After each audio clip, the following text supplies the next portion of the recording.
ஜனாதிபதி தேர்தலை ஒத்திவைக்க இன்னமும் வாய்ப்புண்டு. நாடாளுமன்றமும் கலைக்கப்படும். காமினி வலைப்பட. மூதூர் விபத்து. காயமடைந்தோரின் எண்ணிக்கை உயர்வு. 64 பேர் வைத்தியசாலையில்.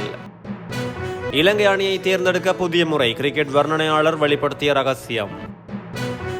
எய்ட்ஸ் குறித்து அச்சமூட்டும் செய்தி.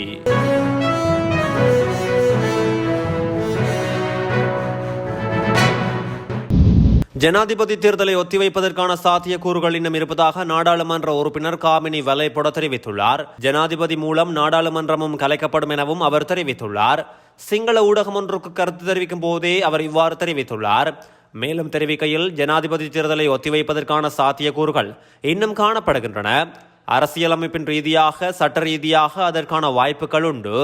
ஜனாதிபதியின் பதவிக்காலம் 5 அல்லது 6 வருடங்களா என்பது தொடர்பிலான சிக்கலுக்கு தற்போது 22வது திருத்த சட்டமூலத்திற்கான வர்த்தமானி வெளியிடப்பட்டுள்ளது.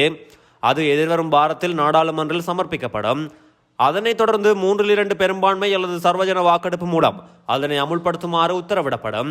நீதிமன்ற உத்தரவுக்கு தேர்தல்கள் ஆணைக்குழு நிச்சயமாக இணங்க வேண்டும். இதன் காரணமாகவே வாய்ப்புகள் இருப்பதாக கூறினேன். அவ்வாறு 3/2 பெரும்பான்மையுடன் அதனை நிறைவேற்ற முடியாமல் போனால் ஜனாதிபதி நாடாளுமன்றத்தை கலைக்கவும் வாய்ப்புகள் உள்ளது. அதற்கான வாய்ப்பும் அதிகாரமும் ஜனாதிபதியிடம் உண்டு. சட்டங்கள் அமுல்படுத்துவதற்காகவே உள்ளன. ஜனாதிபதி தேர்தலை ஒத்திவைப்பதற்கான வாய்ப்புகள் 150% உள்ளது.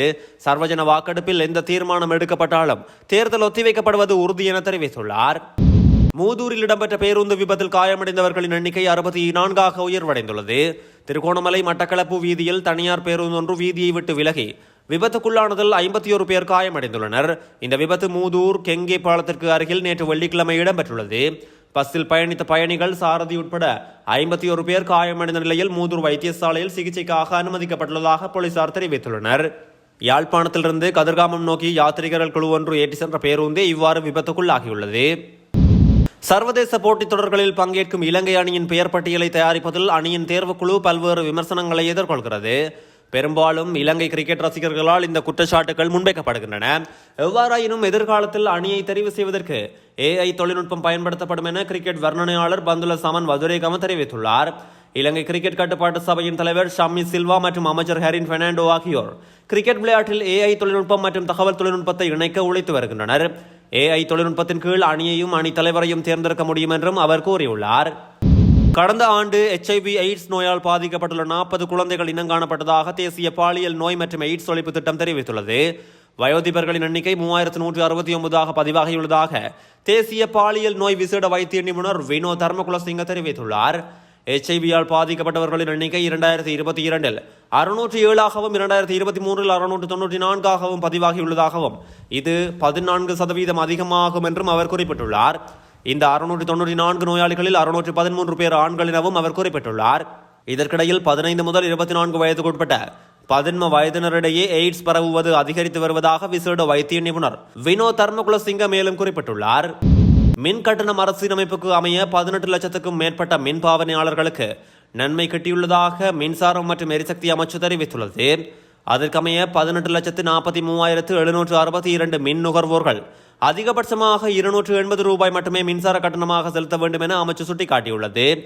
இது மொத்த உள்நாட்டு மின்பாவனையாளர்களின் எண்ணிக்கையில் 39% ஆகும். மேலும் 17,27,828 நுகர்வோர் மாதாந்த அதிகபட்ச மின்சார கட்டணமாக ₹700 மட்டுமே செலுத்த வேண்டியுள்ளதாக அமைச்சு குறிப்பிட்டுள்ளது. இந்த வருடத்திற்கான 2ஆம் கட்ட மின் கட்டணம் அரசியலமைப்பு கடந்த வாரம் நடைமுறைக்கு வந்தது.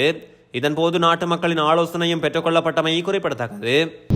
இலங்கையின் தம்புள்ளையில் நடைபெற்ற மகளிர் ஆசிய கிண்ண 2020 போட்டிகளின் ஆரம்ப கட்டத்தில் இந்திய அணி பாகிஸ்தான் அணியை வெற்றி கொண்டுள்ளது. இந்தியாவின் ஸ்மிருதி மந்தானா மற்றும் பாலி வர்மா ஆகியோரின் ஆரம்ப துடுப்பாட்டம் இந்த வெற்றிக்கு உதவியுள்ளமை குறிப்பிடத்தக்கது. இந்த போட்டியில் பாகிஸ்தான் மகளிர் அணி முதலில் துடுப்படுத்தாடி 108 ஓட்டங்களுக்கு ஆட்டமிழந்தது. சிட்ரா அமீன் 25 ஓட்டங்களை பெற்றுக் கொடுத்தார். எனினும் இந்திய மகளிர் அணி 14.1 ஓவர்களில் இந்த ஓட்ட இலக்கை 3 விக்கெட்டுகளை மாத்திரமே இழந்து வெற்றி பெற்றது. மற்றொரு ஆட்டத்தில் ஐக்கிய அரபு அமீரக அணியை 6 விக்கெட் வித்தியாசத்தில் வீழ்த்தி நேபாளம் மகளிர் அணி ஆசிய கிண்ணத்தின் முதல் வெற்றியை பதிவு செய்தமை குறிப்பிடத்தக்கது.